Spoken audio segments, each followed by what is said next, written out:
quand j'ai vu qu'il y avait une crèche, j'ai dit je vais aller les voir. Enfin, moi, ça m'apporte un peu de plaisir, de joie. De voir des sourires sur les résidents, c'est incroyable, quoi. En fait, il y a des liens qui se créent entre les enfants et les résidents et que les parents suivent en fait. Tom et Josette, on a 10 crèches en France. L'ambition, c'est de quadriller tout le territoire pour créer des lieux de vie intergénérationnels et vraiment réinventer et réenchanter les métiers de la petite enfance. Aujourd'hui, c'est un secteur où il y a plus de postes à pourvoir que de professionnels, alors que c'est un métier qui apporte tellement de chaleur, de douceur, de challenge que ça vaut le coup de se pencher sur ces métiers-là. Tom et Josette est le premier réseau de microcrèches intergénérationnelles en France, en implantant des crèches directement dans des EHPAD, des résidences seniors ou des résidences autonomie. Mais ce n'est pas leur seule mission. Ils veulent réenchanter et revaloriser les métiers et le secteur de la petite enfance. Et cela passe par une méthode de management plus horizontale, plus participatif, plus délégatif. On est parti à Bourles découvrir tout ça. Et moi, quand je suis arrivée chez Tom et Josette, je me suis rendu compte que le secteur de la petite enfance, il était difficile pour les pros. C'est un métier qu'on fait par passion, mais qui n'est pas assez valorisé. Et c'est ça que je pense qu'aujourd'hui, dans la petite enfance, fait qu'il y en a beaucoup de burn-out, de personnes qui décident de changer de voie. Et c'était juste impossible pour nous de continuer à faire comme tous les groupes de crèches font. J'ai travaillé 10 ans dans une micro-crèche. Il y avait 3 micro-crèches vendues il y a quelques années à un grand groupe. Toute l'organisation forcément change. Le côté familial de micro-crèche c'est perdu. Dans la section où j'étais, on avait 30 enfants. Certes, on était plusieurs professionnels, mais le suivi de l'enfant, pour moi, il n'est pas correct. J'ai eu un gros coup de mou, quoi. Pourquoi je faisais ce métier je me suis vraiment remise en question parce que je ne trouvais plus de lien. Donc c'est un peu une petite renaissance aussi pour moi, d'être là avec ce projet intergénérationnel.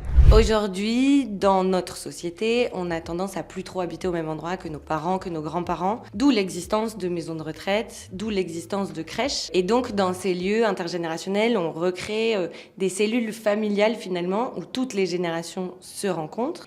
Et un des maillons clés de ces rencontres, c'est les pros de la petite enfance. Parce que si elles n'étaient pas là, la rencontre ne se ferait pas. Quand on arrive, nous, sur notre lieu de travail, il y a pas que nous. En fait, on échange avec les aides-soignants, les infirmiers. Vraiment, il y a un lien qui se crée parce qu'on s'installe à l'intérieur et c'est ça qui fait la différence entre les tout-petits, les résidents et les professionnels à la fois de la petite enfance qui travaillent chez nous, mais aussi les métiers du prendre soin. Quand on a un coup de mou, on sait qu'on vient travailler pour ça.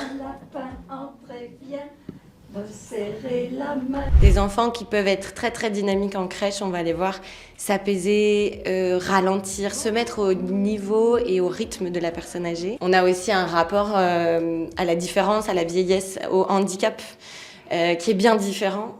Ça lui a permis d'être plus ouvert d'esprit. Et on croit qu'on va former justement les citoyens de demain qui n'auront pas de préjugés. Moi, ça m'a vraiment apporté de la reconnaissance aussi envers nos aînés, de faire partie de ce projet-là, de m'investir et de me sentir utile. Et ça, c'est vraiment quelque chose de très important, c'est de revaloriser les métiers de la petite enfance. Parce que c'est des métiers essentiels et parce que c'est vraiment chez nous des rockstars. Donc on les appelle les rockstars, on commence par ça. Vous êtes des rockstars ? C'est incroyable, se dire... on est valorisé de fou, quoi. On croit en nous. Nos directrices de crèche qui sont appelées les pilotes et celles qui ne sont pas directrices sont des copilotes. Et on les différencie pas en fonction de leur diplôme. Dans certains endroits, on interdisait à des pros parce qu'elles n'avaient pas le bon diplôme de parler aux parents. Bref, ça n'allait pas du tout. On a à cœur d'avoir des méthodes de management qui sont différentes. On est vraiment pour l'autonomisation et la responsabilisation des équipes. Ça, on le fait par le biais du management horizontal. Et donc, on essaye de leur laisser au maximum les manettes, décider de leur planning, décider du matériel pédagogique. C'est elles qui donnent leur avis sur l'accueil de la famille et comment il faudrait le faire. On a une méthode de développement qui est assez simple, qui ressemble à des modèles d'organisation un peu libérés. C'est-à-dire qu'on souhaite avoir un siège social qui est petit et qui est au service des crèches. Et les crèches, qu'elles deviennent un écosystème où elles ont beaucoup de liens entre elles. On a des outils, par exemple Slack. C'est pas de partout pareil. En fait, là, on peut échanger avec les professionnels qu'on ne voit pas tous les jours parce qu'on n'est pas au même endroit. Mais en fait, il y a quand même du lien entre pros qui sont faits. Pour des petits ateliers, on peut voir des petites photos justement de ce qui a été fait ailleurs. Ah bah ça a bien marché, nous, s'en inspirer. Une des innovations dans l'organisation du travail, c'est qu'on a décidé, et ça a beaucoup d'effets positifs, une pro, elle va faire son temps sur le terrain et elle peut, si elle le souhaite, rejoindre un groupe de travail qui va travailler soit sur le recrutement, soit sur l'accueil des familles, soit sur la communication ou l'aménagement, ce qu'on appelle les constellations.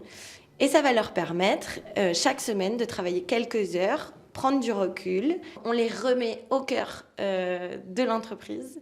Elles font partie du développement de la boîte. On a un taux de turnover, c'est-à-dire de départ, qui est extrêmement faible. Et ça fait la preuve que le recrutement par les pros de la petite enfance est quelque chose qui marche et qui marche sur le long terme. Je pense qu'on est vraiment les mieux placés pour parler de ça lors des recrutements, de tout ce qui est bon pour nous, pour les enfants, pour les personnes âgées, nos ressentis, nos expériences, et de redonner espoir aux pros de la petite enfance qui ont perdu foi en leur passion, en leur travail. Et je crois que ça a créé des belles histoires. Les deux cofondatrices de Tom et Josette ont levé 4,3 millions d'euros pour déployer ce modèle novateur. Elles espèrent ouvrir 200 établissements en France et en Europe d'ici 2030. Pour rappel, le gouvernement s'est engagé à créer 200 000 places en crèche et chez les assistantes maternelles d'ici à 2030 également.